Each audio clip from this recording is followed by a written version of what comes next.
Magandang araw sa inyo. Ang ating layunin ngayong araw na ito ay ang natutukoy ang mga kahulugan at kabuluhan ng mga konseptong pangwika. Bago tayo tumungo sa paksang ating tatalakayin, ay gawin muna natin ito. Pumikit ng ilang minuto. Isipin na ikaw ay nasa isang daigdig na napakatahimik. Maraming tao ngunit walang nagsasalita. Nakita mo ang pinakamatalik mong kaibigan na matagal mo nang hindi nakikita. Gusto mo siyang makausap ngunit walang salitang namumutawi sa iyong bibig. Madami kang gustong sabihin sa kanya ngunit hindi mo masabi. Sagutin ang mga sumusunod. Ano ang naramdaman mo nang napunta ka sa isang tahimik na daigdig? Ano naman ang iyong naging reaksyon nang makita mo ang pinakamatalik mong kaibigan na matagal mo nang hindi nakikita? Ano ang pakiramdam ng isang taong may gustong sabihin ngunit walang paraan upang sabihin ang kanyang saloobin? Marahil nasasang-ayon kayo na lubhang mahirap ang mapunta sa ganoong sitwasyon. Kaya, atin ang tatalakayin ang kahalagahan ng wika. Isa sa mga konseptong pangwika ay ang wika. Pag-aralan natin ang kahulugan, kabuluhan, at katangian ng wika. Ang kahulugan ng wika ayon kay Sapiro. Ayon sa kanya, ang wika ay isang likas at makataong pamamaraan ng paghahatid ng mga kaisipan, damdamin at hangarin sa pamamagitan ng isang kusang loob na kaparaanan na lumikha ng tunog.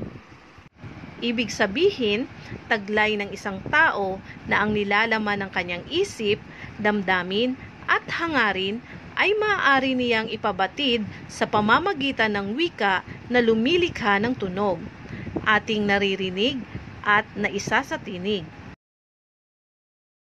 Ang kahulugan ng wika ayon kay Henry Gleason. Ang wika ay masistemang balangkas ng mga tunog na pinili at isinaayos sa pamaraang arbitraryo upang magamit ng mga taong nabibilang sa isang kultura. Ating himay-himayin ang katangian ng wika ayon kay Henry Gleason. Ang wika ay masistemang balangkas. Kapag sinabing balangkas, mayroon itong sinusundang proseso. Bahagi ng prosesong ito ay ang paglikha ng ponema. Kapag sinabing ponema, ito ay makabuluhang tunog. Ang pagtuklas ng mga tunog ng ating alpabeto ay naging malaking tulong upang tayo ay matutong magsalita. Kapag napagsama-sama mo ang iba't ibang tunog na ito, ay makakabuo ka ng isang salita na tinatawag nating morpema, na ang ibig sabihin ay ang pag-aaral ng mga makabuluhang salita. Kapag napagsama-sama mo ang mga makabuluhang salita, ay makakabuo ka naman ng isang pangungusap na tinatawag nating syntax. Hindi magiging makabuluhan ang mga salita kapag pinagsama-sama mo lang ito, katulad ng sa pumunta ay palengke ako. Hindi natin maintindihan ang pangungusap, kaya kinakailangan natin ang semantika. Ang semantika ay ang pag-aaral ng makabuluhang kahulugan. Kapag maayos ang proseso ng pagkakabuo ng mga salita, ay madali tayong nagkakaunawaan. Isa pang katangian ng wika ay arbitraryo. Ang arbitraryo ay napagkasundo ang wika na gagamitin ng mga grupo ng tao mula sa kanilang pang-araw-araw na buhay.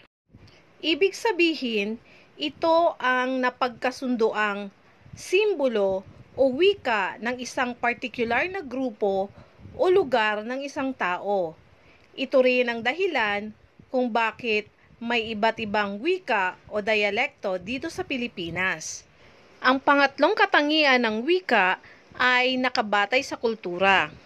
Sinasabi na ang kultura ay hindi maihihiwalay sa wika sapagkat ang wika ay nagpapakilala para sa tradisyon at mga kaugaliang mayroon ang partikular na grupo ng isang lipunan. Ang ikaapat na katangian ng wika ay dinamiko. Ibig sabihin, patuloy at magpapatuloy sa pagbabago. Kahit nakalilikha tayo ng bagong salita, dapat alam pa rin natin ang tamang pagbaybay at ang tamang paggamit ng gramatikang Pilipino. Ang huling katangian ng wika ay natatangi. Ang bawat wika ay unique o may kani-kanyang katangian, kaya walang nakatataas o superior na wika. Maraming salamat po, hanggang sa susunod na talakayan.